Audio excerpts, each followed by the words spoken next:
Usborne first reading Little Red Riding Hood. Once upon a time there was a kind little girl called Little Red Riding Hood. She always wore a bright red cloak with a bright red hood. I love it so much I never take it off.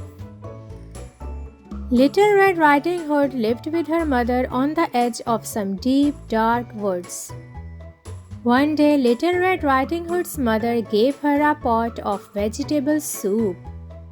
"Take this to your grandmother," she said. "She is not feeling well." "But remember the rules of the woods," her mother added. "Keep to the path. Don't talk to wolves." "I will," promised Little Red Riding Hood, and she set off. Aha! There goes my lunch.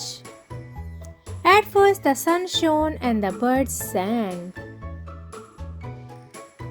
Little Red Riding Hood hummed a little tune. Ha ha!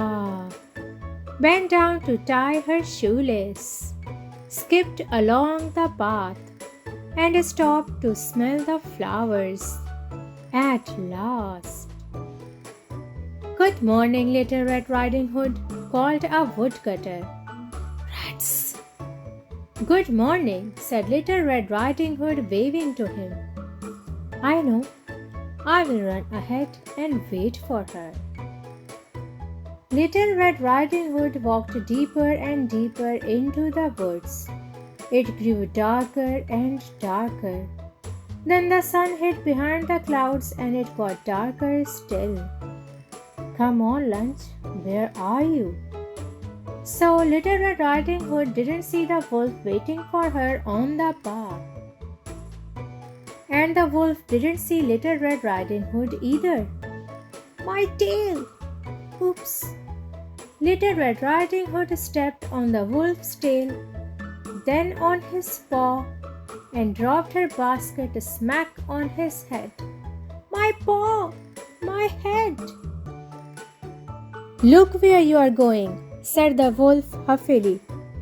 "But you were in the middle of the path," said Little Red Riding Hood. She had forgotten the rule. Don't talk to wolves. "What have you got in that basket?" asked the wolf hungrily. "Vegetable soup," replied Little Red Riding Hood. "I'm taking it to my grandmother." "Vegetables?" cried the wolf. "How revolting! Wolves only eat juicy red meat. I never touch vegetables," he added. "Now, time for my lunch." The wolf was about to gobble up Little Red Riding Hood, but then he had an idea. "Perhaps I can eat Little Red Riding Hood and her grandmother," he thought. He put on his softest voice. "Where does your grandmother live?" he asked.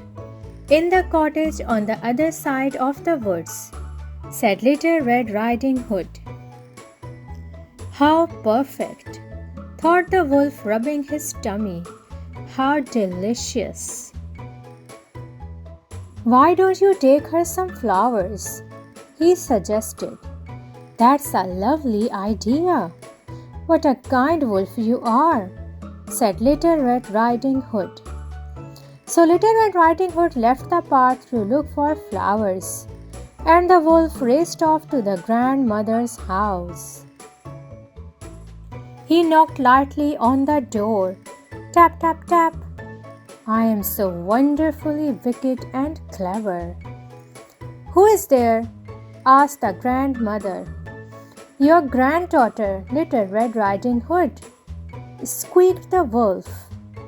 "I have brought you some lovely vegetable soup." "Let yourself in," said the grandmother. "I am too weak to get up." The wolf leaped into the room.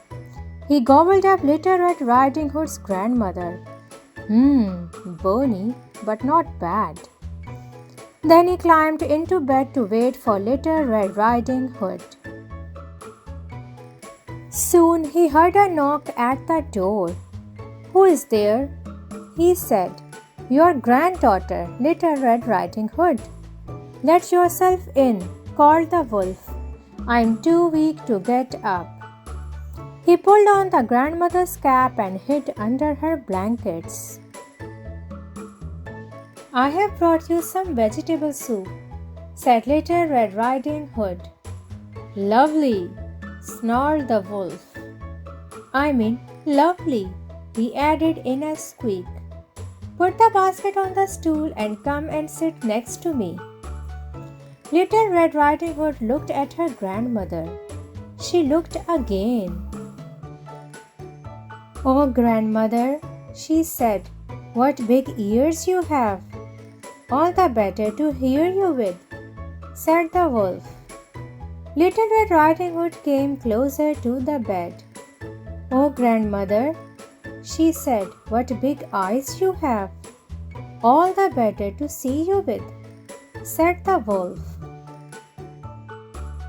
Little Red Riding Hood came closer still. "Oh, grandmother," she said, "what big hairy hands you have!" "All the better to hug you with," said the wolf. Little Red Riding Hood was now standing right next to the bed. "But grandmother," she cried, "what big sharp teeth you have!" "All the better to eat you with," snapped the wolf. He jumped out of bed and gobbled up Little Red Riding Hood. "Delicious! Full at last," he said, licking his lips. Then he lay down on the bed to sleep. As the wolf slept, he snored very loudly. He snored so loudly the woodcutter heard him. "I have never heard the old woman snore that loudly," he thought. "I will just make sure she is okay." But the woodcutter couldn't see the grandmother anywhere, only a very fat wolf. "Oh no," thought the woodcutter, "the wolf has eaten the old woman." Just then the woodcutter had an idea. "Perhaps the old woman is still inside you. I might be able to save her." He picked up some scissors. Then he snipped open the wolf's tummy. Snip, snip, he saw a bright red hood.